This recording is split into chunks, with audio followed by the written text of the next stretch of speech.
Why are so many dogs suffering from health issues?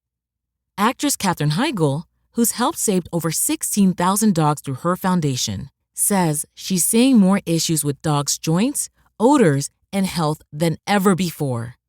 And after doing a ton of research, she feels there's one place we can look to support any dog's health: their food. So she decided to create something she could actually feel good about feeding her dogs. It's called Superfood Complete. Superfood Complete is made with over 30 of the healthiest ingredients on the planet, including several superfoods vital to your dog's health. Badlands Ranch also sponsors the Jason Debus Heigl Foundation, which has helped rescue thousands of dogs and place them in loving homes. Dogs across America are trying this food and experiencing amazing health benefits. Go to badlandsranch.com/save50 and order right now to get up to 50% off your regular price order with a 90-day money-back guarantee. If you want your dog to experience all these incredible things, go to badlandsranch.com/save50 today.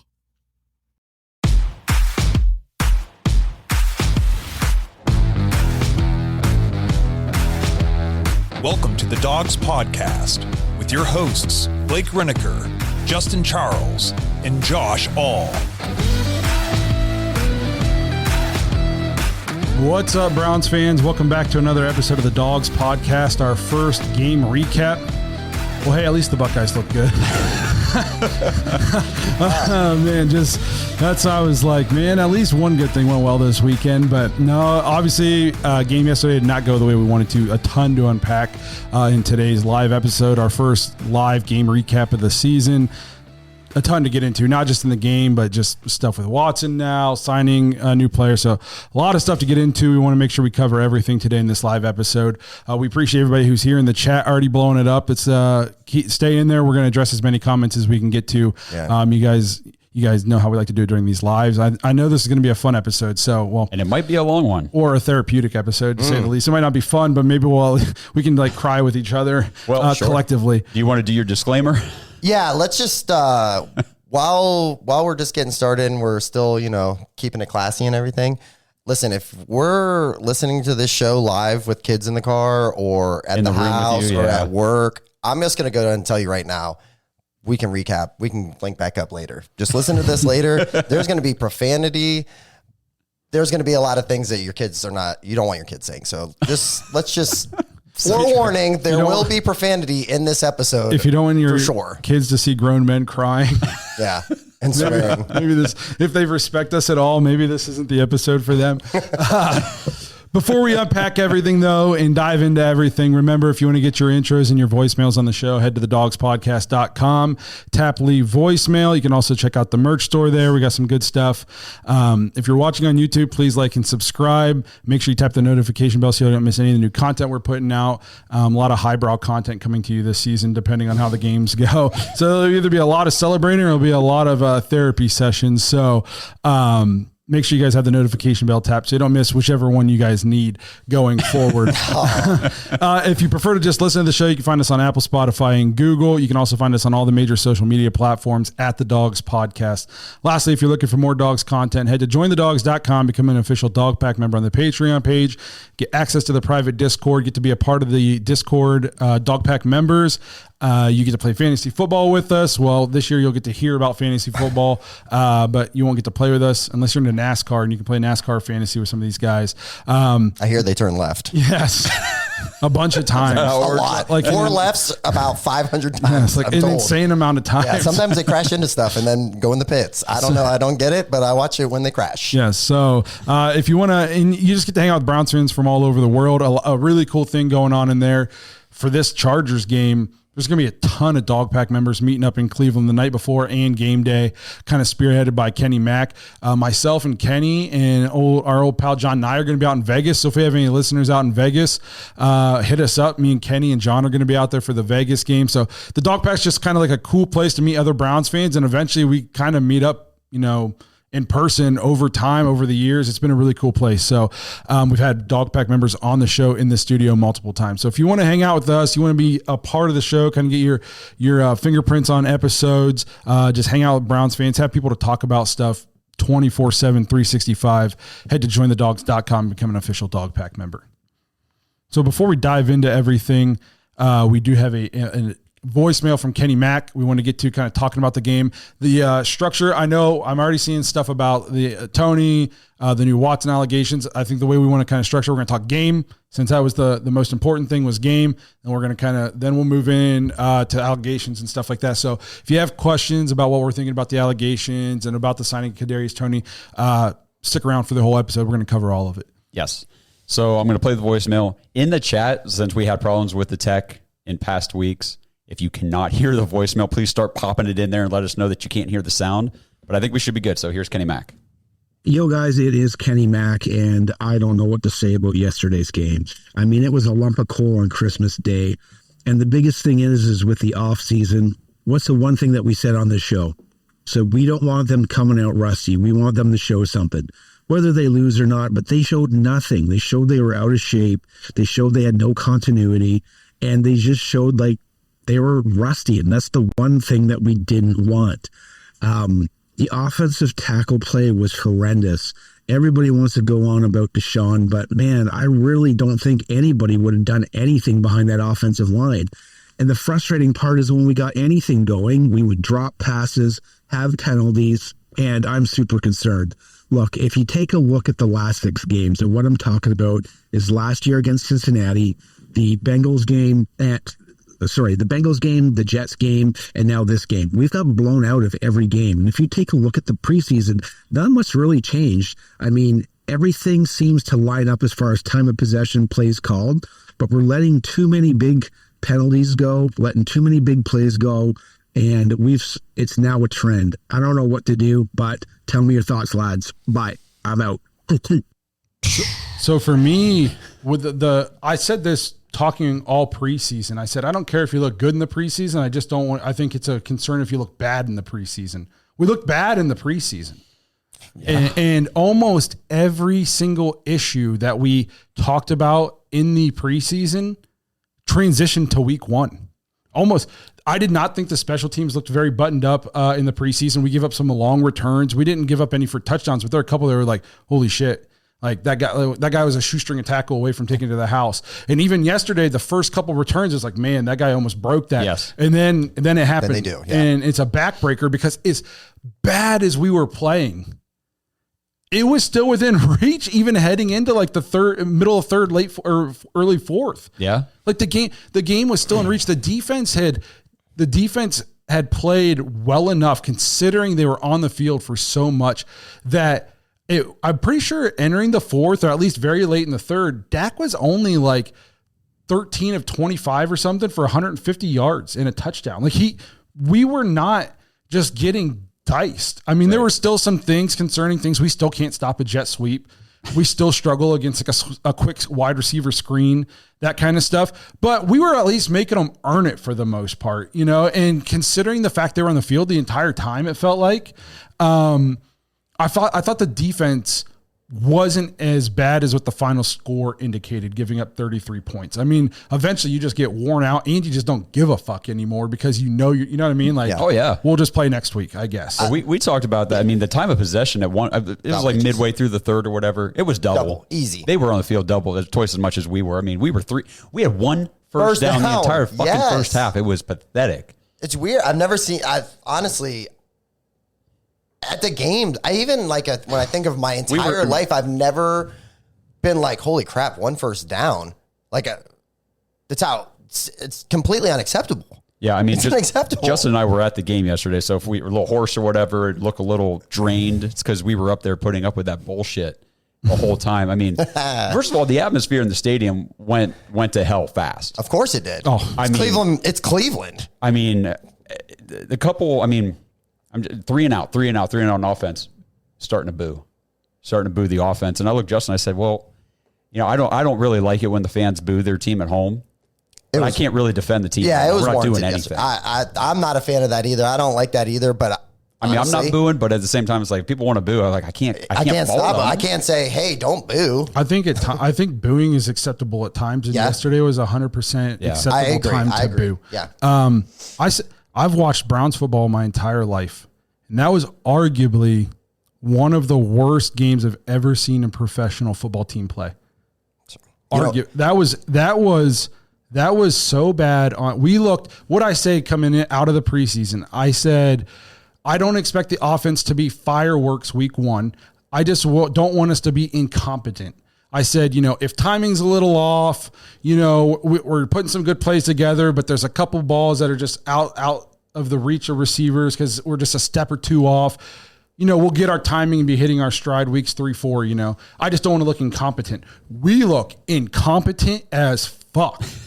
How many times yesterday did I look at you and say, everything Blake didn't want to see is exactly what's happening right now? I'm not gonna lie, bro. I was nervous about today. I said, I said, I don't want to look incompetent on offense. Sure. And I said, don't let two players on defense beat you. Micah Parsons and Diggs. Diggs had a pick, and Micah Parsons wrecked the game. He tipped the first pass, right? Yes. So I don't understand why we have a play in the playbook where we don't block Micah Parsons, but then we're going to throw right in his face. Like, he's one of the best athletes in the NFL. What play is that? That was the dumbest. That was such a dumb play. I know I came up with my. We're going to get through all this stuff, but I came up with a list of who is to blame for yesterday. Okay, and Watson's taken a ton of heat, and I'm going to give you my thoughts on Watson. Okay, but in terms of just for what happened yesterday, I have him third out of 4 of my list of who was to blame for what happened yesterday. Let's hear it. Number 1 to me, and it's a guy that we all love on this show, is Andrew Berry. I don't think you can roll into the season at any point and have to have James Hudson starting at tackle for you. That is I said it in the preseason. That is inexcusable. He should not be an option. He should not be on an NFL roster.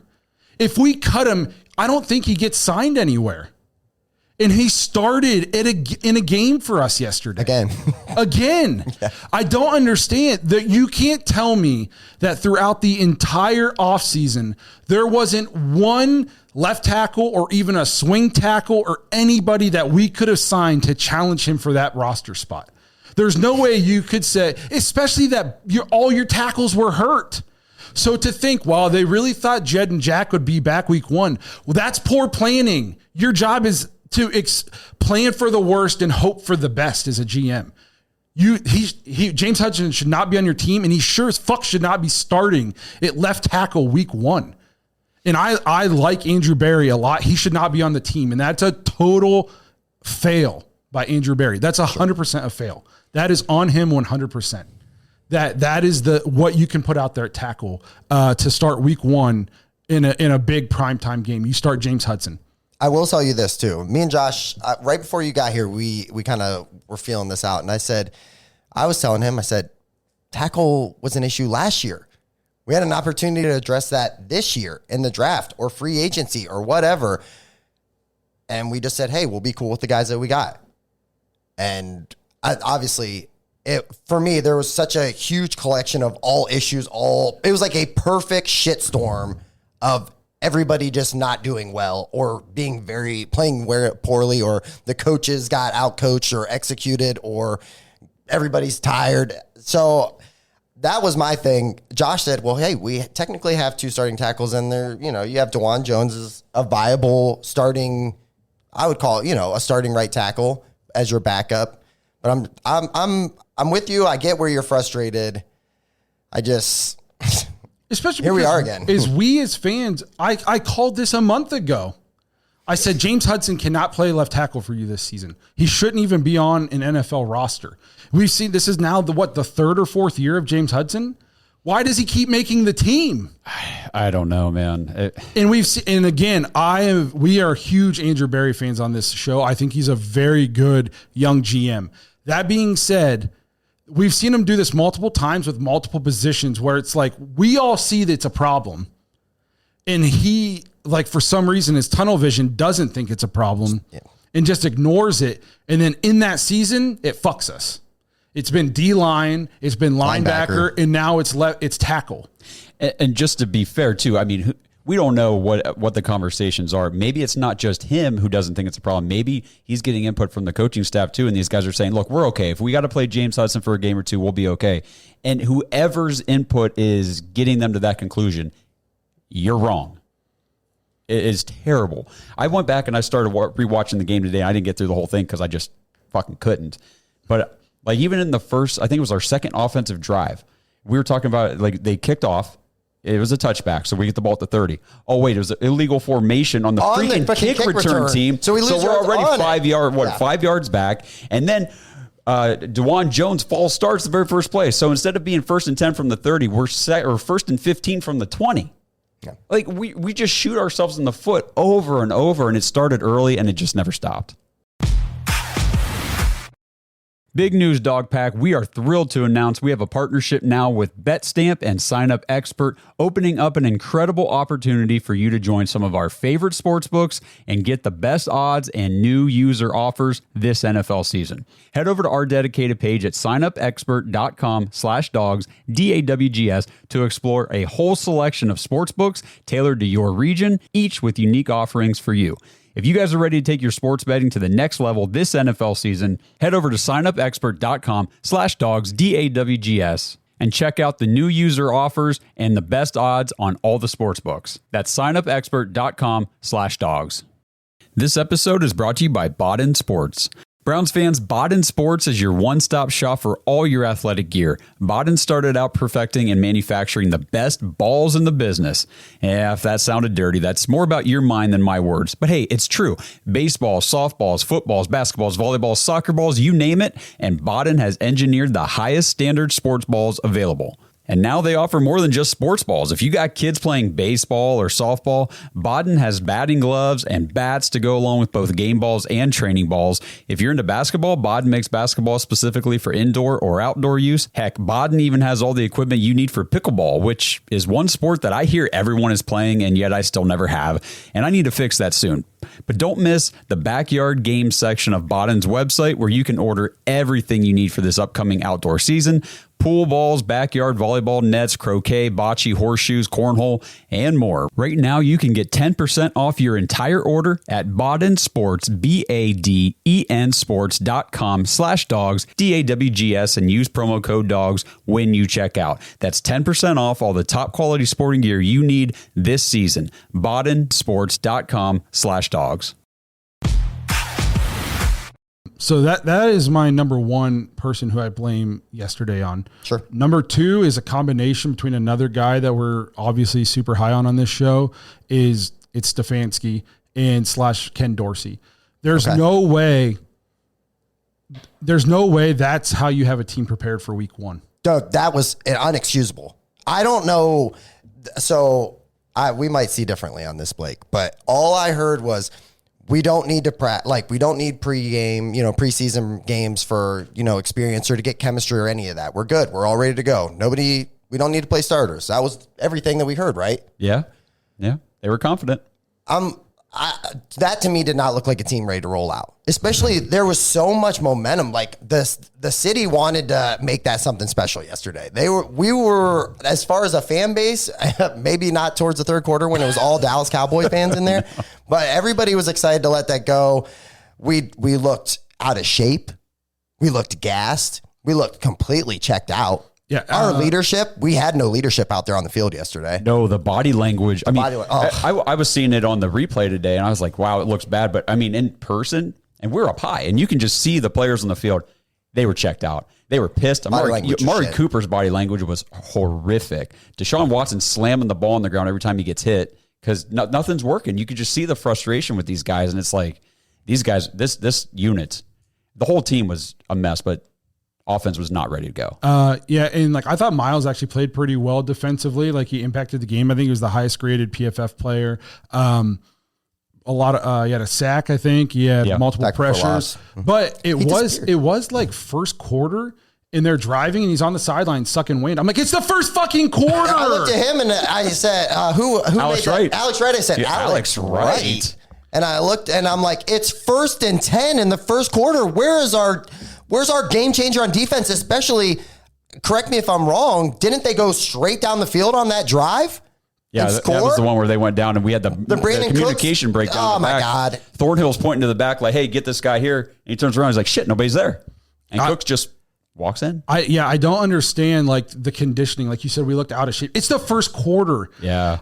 Now, if he's sucking wind in the fourth quarter because we've been on the field the whole time, I get it. And I know it's a completely different level of play from high school to the NFL. I get that. Okay, so don't clip this and make it sound like I'm saying I'm better than Myles Garrett or whatever. But in high school, I played both sides of the ball. I didn't get to come out for a break in the first quarter. Right. He's only playing on one side of the ball. There's 20-second breaks in between every play. You can't play for the first quarter. It's not like he's a receiver running 40-yard routes every time. Yeah. He's exploding off the ball, doing maybe like a 5 to 8 yard sprint. The ball gets thrown or ran and it's done. And then he doesn't do anything again for 30 more seconds.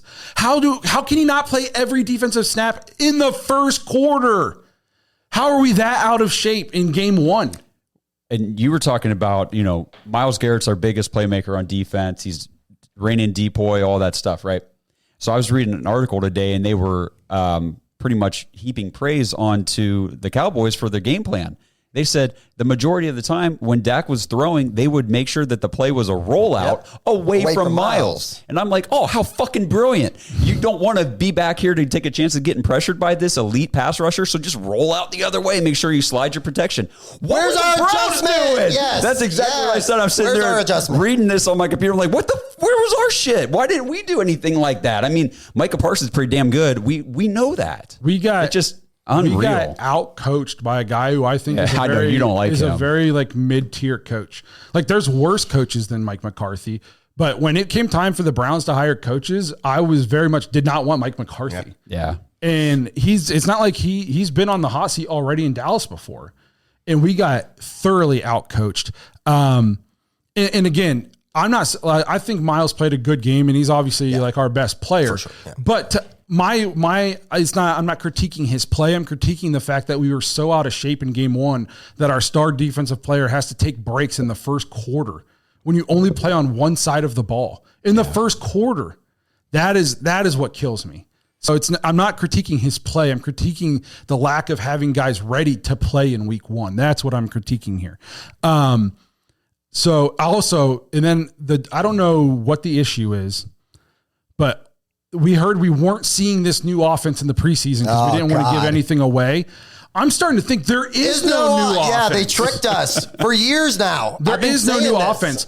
All we heard was that we were going to get all this new offense, and then this stat comes out after the game. Oh, shit. Through Sunday's slate of games, the Browns ranked last in the NFL in the use of pre-snap motion at 24.3%, in motion at the snap, 4.3%. What new offense? What if you're the Browns and we had the number one defense in football last year. What killed the Browns? Pre-snap motion. Yep. Jet sweeps, guys in motion at the snap of the ball, getting our guys in space pre-snap, making them move and having to adjust. That's what killed us, and we have a pretty fucking good defense. But for some reason, we don't do it to the other teams. So then we go out and bring in Ken Dorsey, who's supposed to change that, and we don't ever fucking do it. And if I had to hear augmented offense one more time in the preseason, we're not seeing the augmented offense. We know we got this augmented offense coming in. You're fucking lying. And the thing is, I tried to say this in one of the episodes. People were saying that the offense looked like dog shit in camp. Yep. Well, what did we say after we went up a couple weeks ago to that Wednesday session? Like, didn't really see much. A lot of short passes to the tight ends. Yep. So the crazy thing too, that's like something I heard today is, people were trying to figure out what's going on with the offense, right? And they're like, they don't look like they're on the same page. It looks dysfunctional. Basically on every level, whether it's the line, the quarterback, the receivers, running, nobody is getting anything done. And I guess Judy, Elijah Moore, Amari Cooper, Watson, only did 2 or 3 practices out of like 18 or something. It was on one of the, I want to say it was maybe Ultimate Cleveland show today. And then we're talking about, well, we're not going to play any preseason.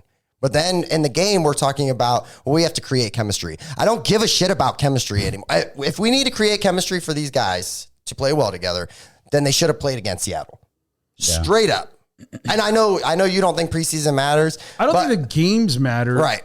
Because Dallas didn't play in the preseason. Right. That's fair. Goff and Stafford didn't play in the preseason. Yeah, but they're not rolling out brand new offense that needs reps. There was no fucking reps. We didn't roll out a brand new offense either. But I'm saying, like, if it isn't a brand new offense and we just don't know what we're doing, yesterday while I'm watching the game, I didn't see anything that I haven't seen for 3 years.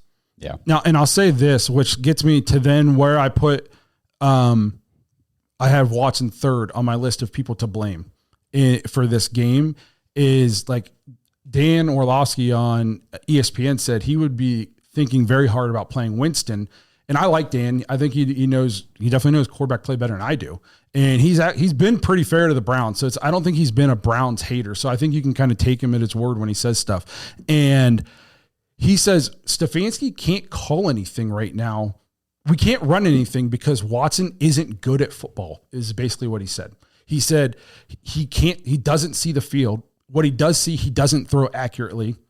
He just, and that's where I come into here. I know the Browns as a whole were completely unprepared to play yesterday. It was a complete failure by so many different people, especially on the offensive side of the ball. That being said, Watson was arguably the worst player on the field for us. And he's supposed to be elite. So in my argument, people will say, well, the offensive line was so bad, nobody would look good behind that. Nobody would go out and tear it up behind that offensive line. I agree, but when Mahomes played in a Super Bowl a couple years ago against Tampa Bay and both of his tackles were out and they got killed and the Chiefs just couldn't get anything going on offense, what did we all think, though, after that game? We after that game, even though they got killed and the offense couldn't do anything, we all went, Patrick Mahomes is the best fucking player in the league. Even though he's running for his life, you're going, even while he's running for his life and they can't get anything real going on offense and his receivers are dropping passes, some of the shit he's doing out there in this game, he's the best fucking player in football. This was not on him. Lamar, just on Thursday night, his offensive line was putrid. He put up video game numbers and had him a big toe away from tying the game or winning against the defending Super Bowl champs in Kansas City. So, and I'm not saying, he has to be Lamar or Patrick Mahomes. Those are tough guys to be, but that's who he's supposed to be. That's the guy we traded for. That's the guy we're paying, and I don't care. The money is one thing I've said on here a bunch of times. I don't care how much money people are making, as long as it doesn't affect the Browns' ability to work within the cap to still have a good roster, top to bottom. So you can pay him $1 billion as long as we can still have other good players. I don't care, but we're paying you to be an elite player. We traded enough draft picks for you to be an elite player. You're supposed to be one of those guys. You're supposed to be a guy that when I watch us and the receivers are dropping passes and we have false start penalties and the line's not blocking anybody, and I watch that and I go, well, you're fucking the only thing even keeping us reasonably in it. Good thing we got a baller at quarterback. You're at least making us be competitive. If it wasn't for you, we'd be getting fucking killed. That's not what happens when we watch Watson play. Since we are watching him play, and it is like we better be really fucking good around him or else it's not going to be good. We had that. Yep. We had that. I wanted that. We ran him out of town. I was one of the guys leading the charge because I was like, you can't win a Super Bowl like this. And I'm not saying I want him benched right now. I'm not saying that, but I'm definitely hovering over the button of, from what I watch, I don't know if he's still good at football. And we've defended him a ton on here and said he just had to get healthy. He looks slow. He does slow in processing. In everything. Yeah. He does not look like an elite explosive athlete to me. He does not get away from pressure that well. He gets caught from behind by edge rushers. Like, I think people are saying, where's our scheme to help with these poor tackles? We're supposed to be, I think the offense in Dorsey, they were brought in to running wide open backyard football kind of offense where it's Watson taking the ball, scanning the field, running around, making plays, ad-libbing, taking deep shots. I don't think he's good enough to run that offense anymore, at least not from what I've seen. And then he doesn't process fast enough here to run a Stefanski offense. That is about doing fundamentals, hitting your drop, timing based precision. That's not his game. So his game is backyard football kind of game, a Patrick Mahomes kind of style. And I don't know if he's good enough to do that anymore based off what I see. And I know he was injured last year, but even last year, he does not look explosive. He does not look like an explosive athlete. He breaks some tackles in the pocket, but his pocket awareness is, there are times where like it looks like he's under pressure, but all he has to do is just take a half a step up and sit there and throw the ball. But then he takes off running and he looks slow as shit and he gets caught from behind and gets sacked. And this might be like I'm nitpicking, but a lot of the times he's on the field and like he has this look on his face. I can't be the only one that's like, you see him and he looks almost. I didn't see that yesterday, but I was sitting in space. Just like he almost seems like as it's going on, like he's processing like, holy shit. Like, I don't know. Like he's thinking to himself, I don't know if I can do this. Like, I can't believe that guy caught me. That guy didn't used to catch me. How did he just catch me? And it keeps happening. And he almost looks concerned when he's on the field. I think like the problem with Watson is he's always been a guy that held onto the ball, right? He's held onto the ball a lot, and he still can elude. He can break off and kind of get away. But I agree with you. I think that right now, like the big playability that used to happen afterwards in Houston, we're not seeing that right now. And I don't know if he's not getting upfield. He's part of it, and then obviously, like there wasn't a lot of separation yesterday with receiver. Like top to bottom, I don't think we look great. But there was wide open. I haven't watched all 22, all that shit. But I've heard guys say, hey. There was guys open, but so let me chime in real quick on a little bit of the like explosion, and he doesn't think he can do it. And I'm wondering, it just made me think like it was 700 days between the times that he had played football. So it's like almost what, 2 years? Yeah. So, whenever he last played football, he was like 23, 24, and then he had all that time off, and he comes back at like 26, 27. Well, those years right there for a quarterback naturally playing year after year after year in the NFL, like if your speed, if your physical abilities start to decline a little bit, you naturally progress with it because you're in the rhythm. You're out there every week going like that. You just kind of naturally adjust to not being quite as fast as you were the week before and the week before and the week before because it's a natural progression. He had 700 days to go from this younger version of himself to now this older, less capable version of himself, and he never had the time in between to progress, and now it's like, oh fuck, I can't do what I used to do. If you're going to regress athletically, then it needs to be up here. You'd think this guy'd be the fucking Nostradamus of football. With not playing, all he's had to do for the last 3 years is just read playbooks, watch film. You'd think he'd be the fucking Peyton Manning of our generation right now. That's, you know what I mean? Like you would think he would be able to dissect freaking any defense ever because he hasn't been physically practicing. So you should be mentally practicing. I don't know, if you can't run away and you can't throw and you can't do this, you better be freaking really good at knowing just like I know the ball needs to go there and I can at least just get out there with my broke ass arm and let the receiver make a play. He doesn't seem to know where to go with the ball, which is backed up by I haven't got to watch it. I've just heard some things from it. Burns did a breakdown of the game. I want to watch that. And said he was awful. Said it was bad. And again, I am hoping that this was just one bad game and against a good defense, and I'm not selling the entire season. So yes, this is a game that deserves being negative. We're not selling the season. No, it's one game. It's only one team in the AFC North won this week, and they didn't score a touchdown on offense. That's right. You know what I mean? Yeah. So we're not selling the season, but this game warrants a negative reaction. It does. But what I've been trying to remind, and I get the negativity, I get being upset. I'm upset. That was a long fucking day to be miserable from this game. Stuff. But at the same time, I'm looking at the schedule and it's like, okay, if we can bounce back against Jacksonville, they did not have a strong showing yesterday. We could, on our strong defense, we could come out with a win on that one. And then we get the Giants, the Raiders, the Commanders, teams that do not look very good at all. We could come out of this thing 4-1 and not be so worried about week one here, in a month. Yeah. So let's just try to put it in perspective. Let's take it, a week at a time, but it's just one game. But it was a bad game all around.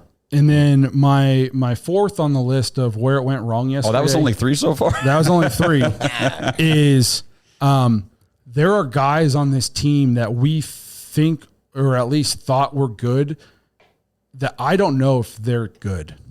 Like, I don't think Elijah Moore is good. I think he might be a bad football player, or at least not a very good one. I'm concerned that Posick and Teller, and I love those guys, I don't know if they're that good, or at least not as good as they were 2 years ago. They are older. Or, yeah. Okay. When Callahan was coaching them. I don't know if DeJuan Jones is the player that we thought he was last year. Okay. So, and we just talked about the quarterback, where I have some serious doubts if he's going to ever be good enough to play football for us right now.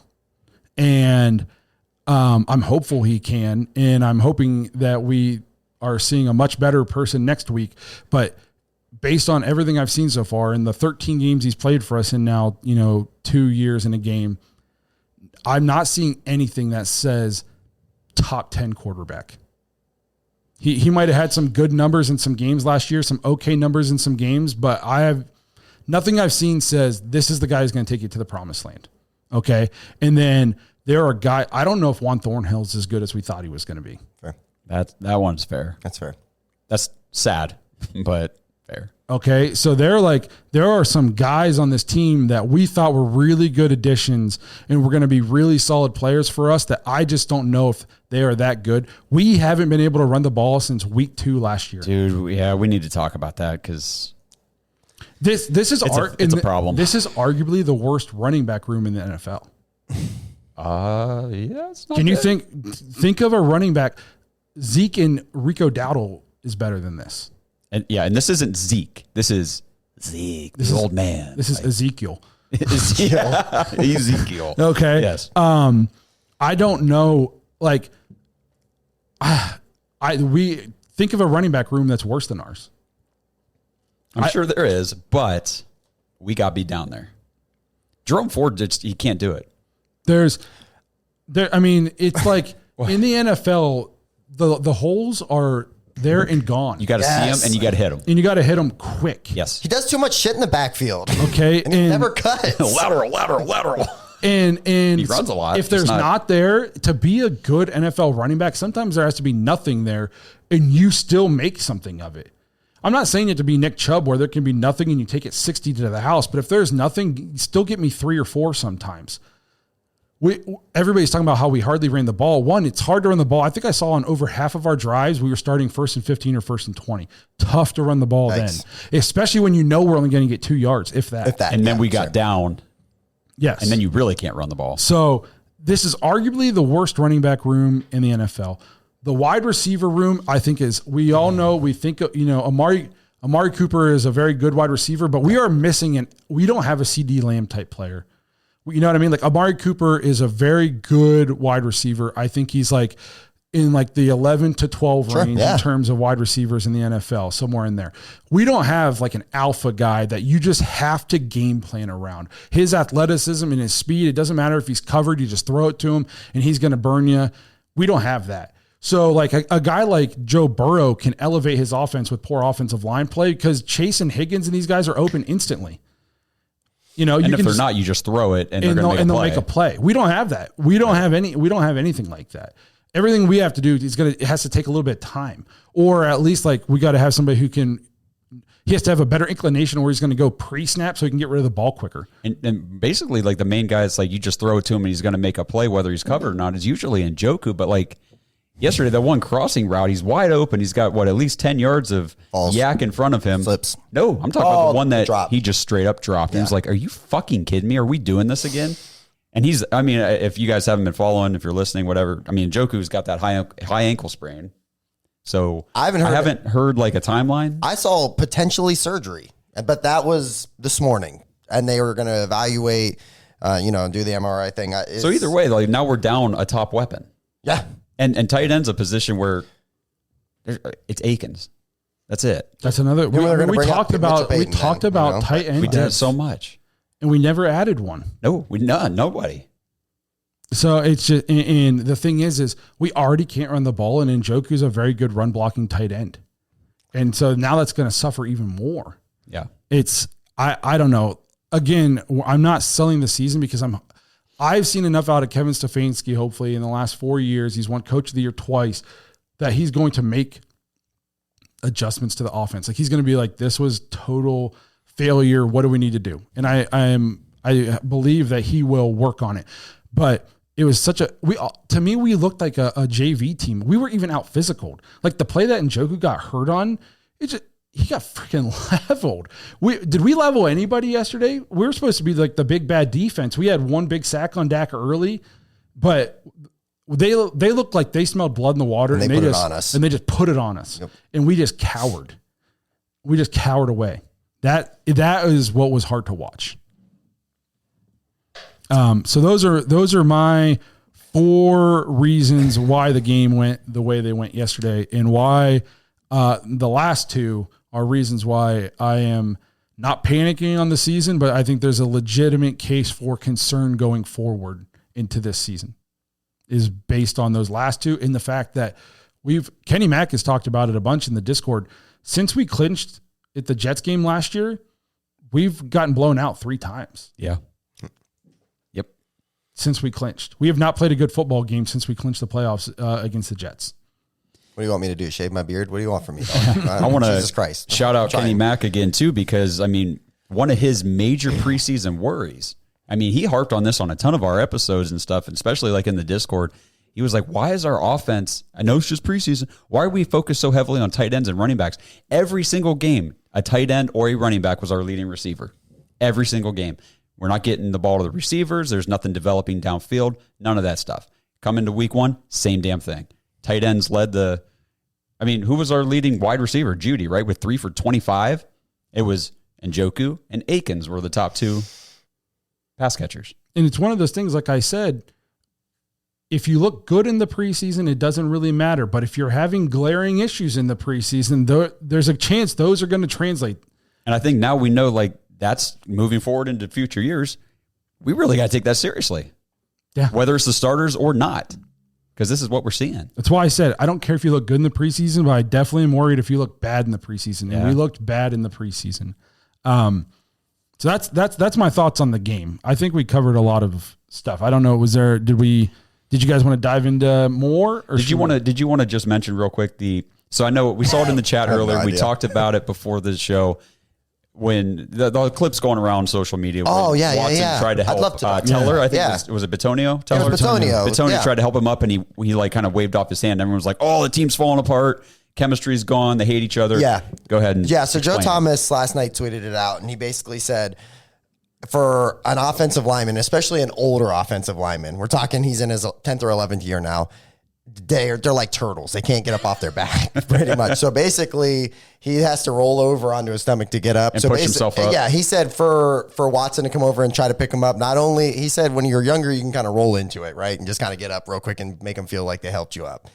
Just because you're... Yeah, it's not like helping up a receiver who's on his back and he pops up. Except you're doing all the work. You're just making them feel good that they picked you up. But he said basically, like, when you're older like that, you can't get up like that anymore. You just roll onto your stomach and almost like a grizzly bear, you just get up. So I think that's important. Like, that was not a chemistry or a team issue thing. It was dude, I need to get up on my belly. and if it is a chemistry or team issue thing, that's not that doesn't tell you what it is. Exactly. Like, I think Joe Thomas said, I don't know if Bitonio likes Watson or not, but this video isn't evidence of anything. Right. The one that was evidence of something to me was whenever the play call came in and Amari Cooper rolls his head. Yeah. His entire body is like, oh, Jesus. Like, are you kidding me? And I was like, man, I don't like seeing that. Yeah. No, because he's like a pretty He's supposed to be a leader. And he's normally like very... Yeah, you don't see much emotion. No, he's like he's the Nick Chubb of receivers. Yeah. So when he's out there rolling his shoulders and his head, like, oh, you gotta be fucking kidding me.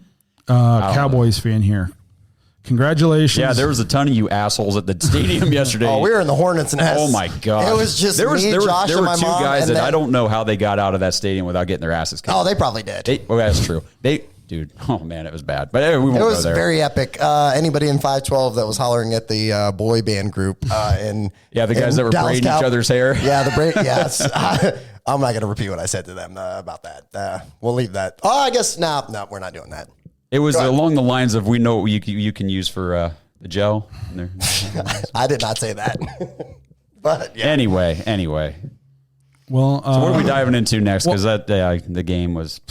I'll just say before we move on real quick, I do think the next 4 games, like if you want to quiet a lot of this, go 4-0. And Yeah, exactly. And to be honest, like we should not lose to Jacksonville, in my opinion. Like they're not as good as we are, or at least as good as we're supposed to be. And for sure, like the Commanders and the Raiders are not as good as we're supposed to be. Those go out and win the next 4 games and the Giants are pitiful. So go out and the win. Commanders didn't look good. Yes. So Defense.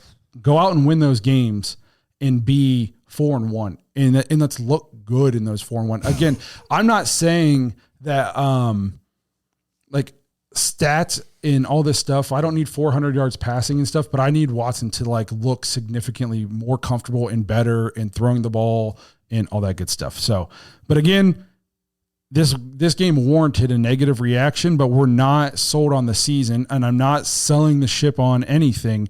But this was a bad football game. This it was game tough. Fucking sucked. It really, the last 24 hours kind of. Like, that's kind of where I was trying to get across to a lot of people, like on Twitter and stuff, was like, be pissed off about this game because it was fucking embarrassing. But don't come out here saying, got to fire Kevin, got to fire Dorsey, fire AB. Trade for Flacco. We were hearing that trade shit for yesterday. him, I'm like, I cut can't do Watson, that. the season's Yeah. over, fuck this. Well, maybe in 2. I'm like, guys, it's been one bad game. Like, just be okay, but. But honestly, though, if you're a Browns fan, you're allowed to have that reaction. You know what I mean? Like, that was disappointing. That was about as low as you could get nut punched. You know what I mean? Like, that was for everything leading up to that and how excited Browns fans probably were and all of us. And here we go. And do it for Jim. Jesus. You know what I mean? Don't go out there and lay a friggin' duck and just not even show up. I don't get it. Thank God he had to be there to watch that game. But it reminded me of the last time I felt like this bad after a Browns game was Week 1 Freddie Kitchens' year. They remind me of 2019 against when the we Titans. had a ton of hype and then they came out and just bullied us. The Titans, just destroyed killed us. Yep. So Yep. This might have been worse, though, because I thought we were a better football team this year than what we What's good about in comparing those two situations is, at least with this situation, we have Kevin Stefanski and not Freddie Kitchens. So at least moving forward, there's still optimism and. This episode is brought to you by Manly Bands. Dog Pack, if you followed the show for a while, you know that I recently got married. I got my wedding band at Manly Bands. Now, I opted for something a little more simple, so I just got a plain, simple, gold, polished band from Manly Bands, but that's not everybody. And I'm telling you, they've got so many cool different designs and materials available. They've got bands made out of Jack Daniel's whiskey barrels, meteorites, even dinosaur bones. It's so cool. Just head to manlybands.com, check out the selection, see what they have. They've even got build your own bands if you want to make a custom style band for yourself. And right now, use promo code DAWGS, DAWGS, at manlybands.com when you check out, and you'll get 25% off your order.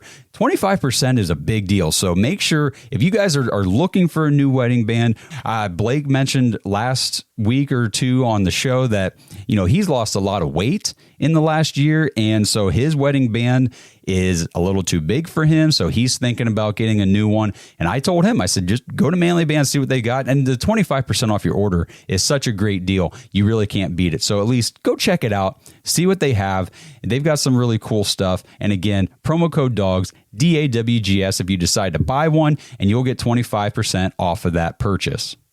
If you don't know your ring size, you can order a free ring size guide. They'll ship it straight to you. You can punch out the little rings and put them on your finger to see which size fits you best. And then every single band you order comes with a free silicone ring for whenever you want to work out or go swimming or whatever you need a silicone band for. You get one for free shipped with your purchase of a Manly Band from manlybands.com. So check it out. Again, manlybands.com. Use promo code DAWGS for 25% off your order. So I think then the next thing we need to move into is the big news I saw driving home from work today is Watson being sued again. This time for a more serious allegation. This one is an actual sexual assault, not like a sexual misconduct. This one is much worse in severity. It's still within the same statute of limitations. I think there's a chance it's going to land him on the exempt list. Because he's, especially with the history. If you know what I mean, like with the history, the NFL they're not going to want this guy out here playing primetime games and stuff like that. And then it goes to court and like he's found, I know it's going to be civil, so it's not guilty or not guilty, but he's found liable. They don't want this guy playing this year, being on primetime games and that. Like I think there's a legitimate chance he could end up on the exempt list. And if they really want to dick the Browns, they'll put him on the exempt list for like the entire time this is going on, and he won't be able to play, and he won't be suspended. So then we're stuck. If he's suspended, you can cut bait and you get out of it and you're done. And the only thing you're out is the money you already paid him and the draft picks, which the money is already taken care of. We figured that out in the draft picks. We're back to having first round draft picks. So, but one, it's not good in terms of, we already think like his mentals are gone. No confidence. I know Stefanski says he doesn't lack confidence. We're not fucking blind. Okay. And then two, there's not going to be physical evidence in this. Obviously the evidence we're going to get, I need to know after this date, did they continue to text for 2 months and go on 10 more dates? And she told him how in love she was with him over text messages and everything was fine and dandy. Or did after this date, she blocked him on all her socials. She blocked his phone number, never talked to him again, told 2 or 3 of her friends. Like that's the kind of evidence we're going to get in a case like this. So that's the details I want to come out before I'm pitchforking, but it's definitely, it's become a headache that is not worth it at this point based on play. Yeah. And I don't think we need to dive into the full details of the allegations. You guys can go read it for yourselves, look it up, read the article and all that stuff. But just, and depending on the evidence, which way it goes, like in terms of like, I was able to defend the past ones because most of these women were still texting him, offering to come back, wanted to. The counter evidence was so like damning against them. It was like, this is stupid. Yes. This is just stupid. So depending on how this plays out and the evidence that is brought to light, I don't want him on my team. I think that's one thing. Depending on how it is. I guess we will clarify a little difference, like you said, between this and everything that's happened in the past. What happened in the past was these massage therapist sessions, and then these women were trying to date him and have recurring sessions, and that's where everything got a little they told their family they enjoyed working with they're him. like, oh, he's a great guy, I love him, all this stuff. So it's like that the counter evidence was like, this is dumb, this is all dumb. And this one is not that same situation. That's what makes it different, is they were actually going on a date. Like he was coming to pick her up, he was at her apartment, she invited him in and all this stuff, and they were going to go out to dinner, whatever. And so that's it's a little different story. So the evidence, depending on what comes out, like, first of all, if it's looking like he's guilty, the league will definitely suspend him and he'll be done. He most likely won't ever play again. And the Browns will be back at square one, essentially. But I think there's a chance he's going to land on the exempt list for who knows how long. And it's going to be a Jameis Winston season, which at this point, based on what I saw yesterday and what Jake Burns saw yesterday and what Dan Orlovsky saw yesterday, like might not be the worst thing that it's ever happened to the Browns. I hope it's false. Mostly I hope it's false, not for the Browns, because I don't want a girl to have been raped. So I hope it's false, and I hope she's just looking to get money. But we got to get more details. It just got reported. And that's where it gets a little hairy too, because it's the same attorney has got all the other girls paid. So it's like, it just, like you said, we've defended because it made sense to defend, because there was no evidence, there was no charges. It was all very, very fishy. If you followed any of the case, it was fishy. But I'm just getting fucking sick and tired of it. especially because he's not playing well, or not playing at all. Like you sent that text on your way here, and then like we'll talk about the Kadarius Toney thing here in a minute. But like all this stuff popped right before the show, and I said, "What? Like it's not even been fucking 24 hours since we just got our asses wiped with Dallas, and we got to come in here and talk about this stuff." God damn! Like This person says, but the thing is, why now? Why come out now? It makes no sense. What I saw is she didn't come out at first because. First of all, I'm not going to tell a female who was sexually assaulted when to come forward because that's a tough thing for them. 2, she said she was going to come out then sooner, but she saw that the way that some of the other women were being treated by other people, so she was afraid to. And then so she went to them privately, and when they said no, then that's when she decided to come forward. Again, I'm not going to say anything about her or anything about Deshaun until we literally have no details except for that he's being sued.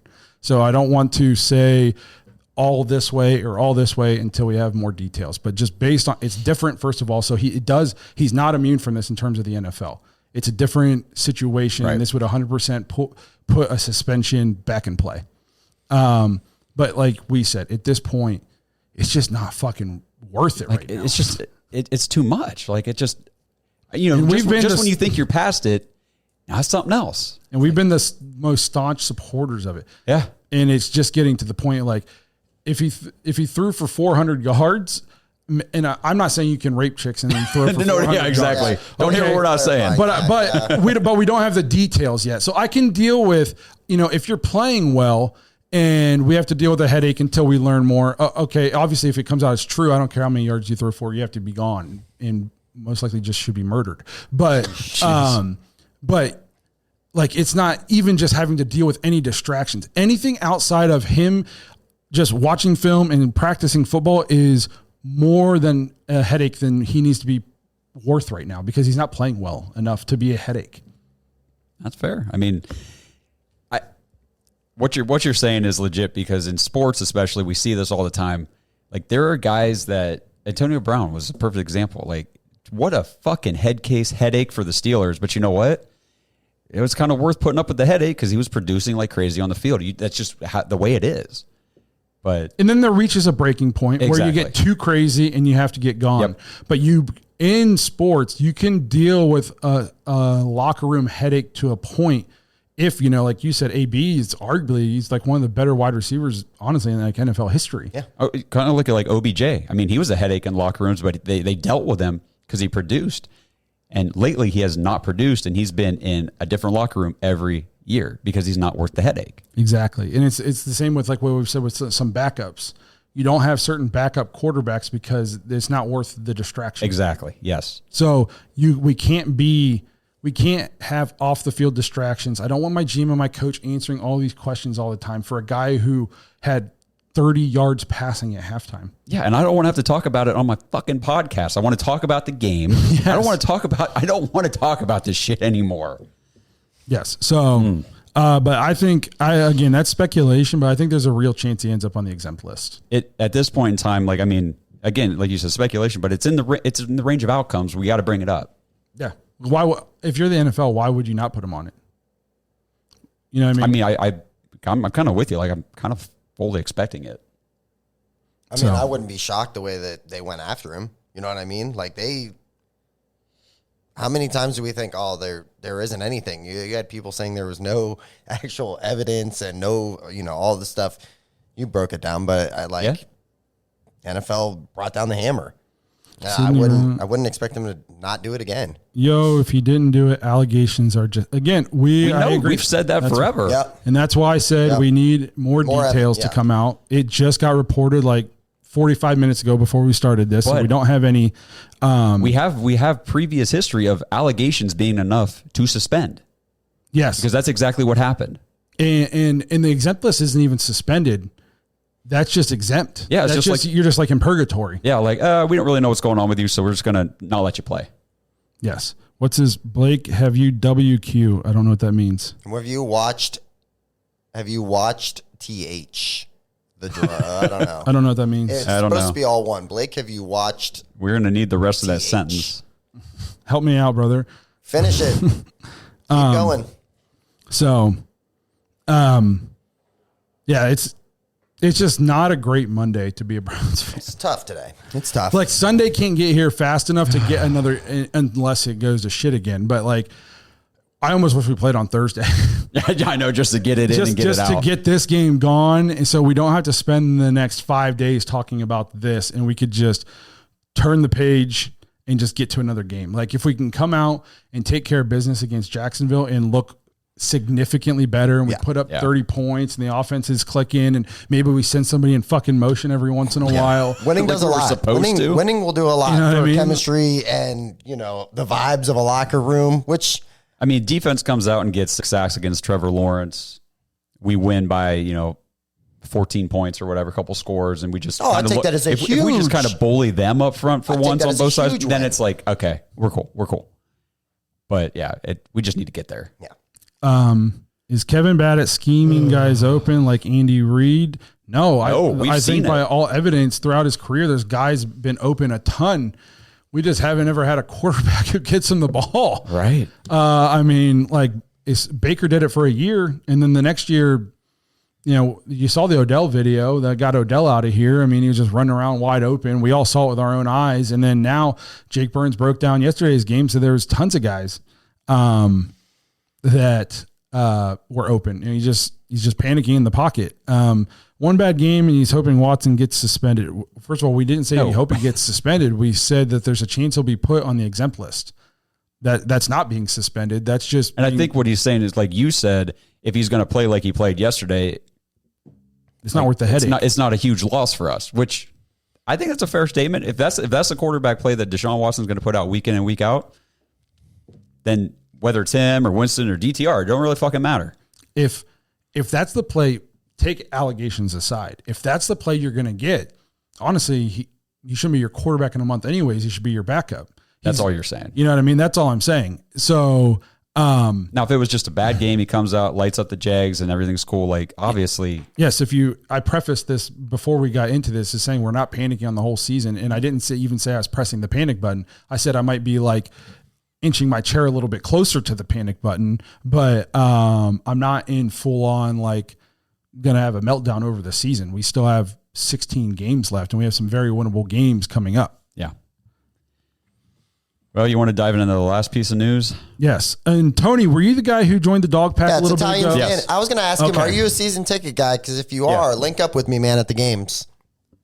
So I want to give him a shout out, but we were in like full fledged like rage mode. Shout him in there. So Tony, appreciate you joining the dog, the YouTube. What's it called on here? I forget. YouTube Dog Pack. He's also he's in Patreon too. Oh, okay. Yeah, because he's in our fantasy leagues and everything. Show the other day. I guess I can. Before I always forget to mention this. I completely forget about it. But you see the people with like level 1 in the chat, and they have the Browns emojis and stuff. They are YouTube Dog Pack members, and I think it's 99 cents a month. That's it. Yeah, it's $1. So if you like supporting the show and you want like cool Browns emojis for these live chats and everything, if you become a YouTube Dog Pack member, it's less than $12 a year, 99 cents a month. It helps us support the show, helps us put out more content, and you guys get to use cool Brown stuff, and you can level up. And the more people that join, the more emojis we get to unlock. And so if you guys are interested in that, check it out. I want to do just before we do this last piece of news and get out of here, I want to do a couple shout outs. I forgot to do at the beginning, but me and Justin walked through the Muni lot yesterday, up and back and everything. So damn fun. It was awesome. It was a great time. Wanted to shout out Riley. We stopped, talked to him. He's like, "Well, you guys do a podcast?" And he pulled it up on his phone and subscribed right then and there. Yeah. And it was awesome. Shout out to Andrew Thomas. And I want to shout out Jarrett Stevens. Yeah. Like one of our biggest key contributor fans, whatever, on Facebook. He's always in the comments, talking up good football conversations and stuff. And we were walking by and he was like, "What did he say to you?" He just pointed at me and I was like, "What's up, man?" And I dapped him up and he's like, "Man, I love you fucking guys." And I was like, "You know who the fuck we are?" And he's like, and then he said his name. I was like, "No shit, dude." I was like, "This is awesome." The coolest part about doing the podcast is like running into people out in the real world. Yeah. And like getting to talk to people. It's awesome. It won't let me join. Try harder. No, I'm just kidding. I'm just fucking with you. I don't know how to do it because I've never done it myself. Maybe if you message us, we can guide you through it. I'll help you guys out. We'll get there. So I did. So George is popping up and saying, just like as far as talking about like wins and losses and just certain things. George, I thought Baker, we had to move on from him. I'll address that. And then as far as like the wins and losses of how we feel about this team, I love this team. I love this team when they were an 0-16 team, man. Like this is nothing. We started this podcast after a 16. We do a This is podcast. the one thing that I love more than anything, man. Is Cleveland sports, and I will never roll over. I will never leave. They could go 0-16 for the next 20 years, and I'm raising my kids to cheer for that crap. So trust me, there's no That's why this is going my off shirt. the bandwagon or any of that. I'm all in on the Browns all year. I want better. I just want better, man. That's all I want. Yes. So last thing before we wrap this thing up, just on the way in, Brown signed Kadarius Toney. What do you guys think of this? Do you want my honest opinion?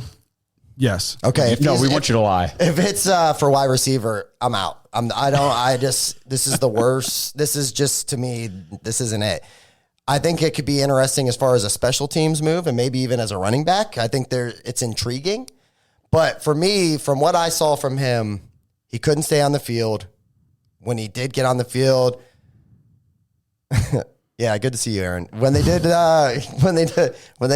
on the field, I just lost my train of thought. What were we talking about? Kadarius Toney. Kadarius Toney, yeah. Just not reliable. You know what I mean? I think if you can use him as a returner, running back, as far as like a wide receiver, I don't know. I mean, for me to bring him in, I don't hate it at all. I mean, he's going to be like a situational based guy. It's not like he's an every down player. I don't even, honestly, we might bring him in. And he might get be here a cut game. Yeah, Like, who he might knows? get cut next week. I don't know. To me, a guy with his explosion, kind of his athletic ability and everything, his speed, it's worth kicking the tires, in my opinion. Like, because like you said, if it doesn't work, you just cut him. Yeah. My first of all, Sidney Robb said these are real Browns fans. He needed this today, or she needed this. I'm not sure. Please tell me if you're he, she, or they. So because I don't know if I'm reading your name correctly, and I don't want to just like be wrong. But this is why we're here. This is literally why we started the podcast. So after rough games, and I just need to like talk shit. There's people I can talk shit with, and now there's a bunch of you guys to talk shit with. Yeah, that was the whole premise for the show. Yes, we're going to do this together. In terms of Toney, and when you say you don't hate it, like I don't hate it in terms of there's ability in there somewhere, like But deep down in yeah. there somewhere. Yeah. But it's another guy that's like not great in the locker room. And I already went on a tangent about this with AB. Like it. We've said a bunch of times, I'm a man. Okay, cool. I was right. What up, Sydney? LOL. Couldn't tell. The picture's very small. Looks like you're skateboarding. That's cool. Yes, I couldn't tell. But the like it's you don't go to NFL rosters to look for priests and people to role model your children and that stuff.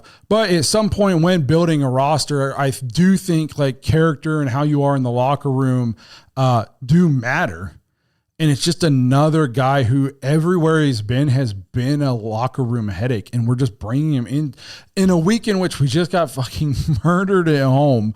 Our quarterback now has new allegations against him. Our tight end is week to week. One of our stronger locker room leaders is not going to be around. We've already got a rookie second round pick on the exempt list for domestic violence. And then you go and bring in another, and Tony, as far as I know, has never had any like off the field issues in terms of like that kind of thing.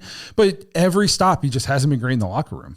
And here's my thing. If you can't make it work with Andy Reid and Patrick Mahomes, you probably don't belong in this league, honestly. Right. I mean, I understand what you're saying. Like, yeah, what chances does Kevin and Deshaun have of getting anything out of this guy? Probably not a lot. But I'm with you. Like, the expectations are low. I think the reward could be potentially high, and most likely scenario, he's not here in a week or two. That's it. Yeah. So, but that's how I feel about it. Like, if he comes in and we use him in the return game or something, and maybe we were going to use him in the return game because we thought Darden looked good. Yeah. And he's going to play more wide receiver. So we're going to bring him in there, and he turns into like an elite level kick returner, punt returner, then good for us. But on the surface, we've made other moves I've enjoyed more than I looked at it. This one. It didn't make me feel great about the day. It didn't turn my emotion around the other direction. I just went, we got this guy. Oh, okay. Cool. So, well, we're going to wrap this thing up. Before I do, though, R.I.P. James Earl Jones. Yeah. That's tough, bro. If anybody, if you guys are nerds like we are, you guys are like hardcore Star Wars, Lion King, Mufasa, just, a couple episodes of The Big Bang Theory, just a legend. Like, I didn't even know until you text that. I had no clue. So, R.I.P. James Earl Jones, like a guy who helped raise me in terms of the pop culture and movies I watched and still watch all the time. Yeah. So as if this Monday couldn't get any better, we lost Darth Vader. So that's going to make the future Darth Vader series or whatever, or maybe it was a standalone movie. I can't remember what they were planning on doing, but I wonder if his family will give like allowance to use his voice, because they have so much of his voice now that they can with the AI with stuff. AI stuff they could do it, because there's not going to be any other Darth Vader. That's Darth Vader until forever. Yeah. Until there is no Darth Vader, that's Darth Vader. So R.I.P. James Earl Jones. R.I.P. to the Browns week 1. Yes, actually, that's a good point. Rest in peace. Bury it. Fucking dead, and let's just bury that bitch. Resurrect and let it her next roll. week and let's go. Yes. Here we go. Again, we got this all out of our system, Browns fans. It was very negative for about an hour and 5 minutes, and it warranted that, but we got it out. This was therapy. We're turning this episode off. We're turning the page. We're going to go into next week and hope it's a much better outcome. And we'll be doing a joyous celebratory episode on next Monday. So we appreciate you guys being here, helping us get through this Monday, this freaking really rough Monday. We appreciate you guys hanging out, supporting the show. Anybody who joins the YouTube Dog Pack, we really appreciate it. Again, if you want to join the larger Dog Pack community with a lot of these guys who are in here, you're seeing a lot of these same guys in here every single week. It's jointhedogs.com to become an official Dog Pack member. And if you guys enjoy these therapy sessions like this live, show we do on Mondays after the game, I mean, the Discord that's connected to the Patreon to join the dogs, that's during the game. Like these guys, we're in there. And these guys are in there all week long. Like all night. I mean, it's 24/7 therapy. Really, it is. And it's not just football. We have very good other discussions and relationships in there as well. So it's good stuff. If you're looking for Browns fans event with all week, that's definitely the place to be. So we appreciate you guys being here, checking it out. Let's stick with our Brownies. Week 1, it's 1 of 17. Yeah. Almost everybody in the division, half the league's 0-1. So we got a long way to go. We're not selling the ship right now. We just got to get better. We appreciate you guys being here. We'll see you guys hopefully in better spirits next week. Thanks for listening to another episode of the Dogs Podcast. Make sure you subscribe on YouTube and follow us on Twitter at the Dogs Podcast. Get your thoughts on the show at thedogspodcast.com.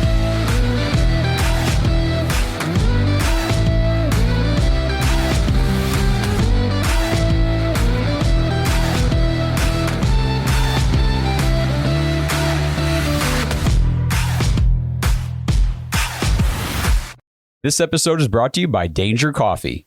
Browns fans, we talk about how Danger Coffee is made free from mold toxins that are in 45% of the world's coffee, but that's not all that Danger Coffee has to offer. Mineral and nutrient deficiencies are a big deal. They make you feel sick, tired, stressed, and they can give you brain fog. These deficiencies negatively affect your immune system, your digestion, sleep, metabolism. Have you ever wondered why you get an initial burst from your coffee, but then you get that little crash not long after? Danger Coffee's patent-pending process remineralizes your body with more than 50 trace minerals and electrolytes, leaving you more energized, engaged, powerful. These micronutrients enter the cells to boost performance. They bind to toxins to provide detoxification support. I know that sounds like a lot, but the bottom line, guys, is minerals matter, and most of us really don't get enough of them on a daily basis. Danger Coffee delivers micronutrients, plus it gives you access to the minerals you already have. Head to dangercoffee.com, use our code DOGS, DAWGS, for 10% off your order, and that code can be used over and over, so you get 10% off every order you make using code DOGS. It's time to start every day off with a cup of coffee that gets you going and actually keeps you going. dangercoffee.com, code DOGS. Fall's here, and so are incredible sales at Tanger Outlets. Find must-have handbags, footwear, and all the latest fall arrivals, all at unbeatable savings. Shop top brands like Nike Factory Store, Crocs, Gap Outlet, Coach, and even more brands you love. Save more every time you shop with deals up to 70% off. Tanger Outlets, always on trend, always on sale. Plan your trip at Tanger.com.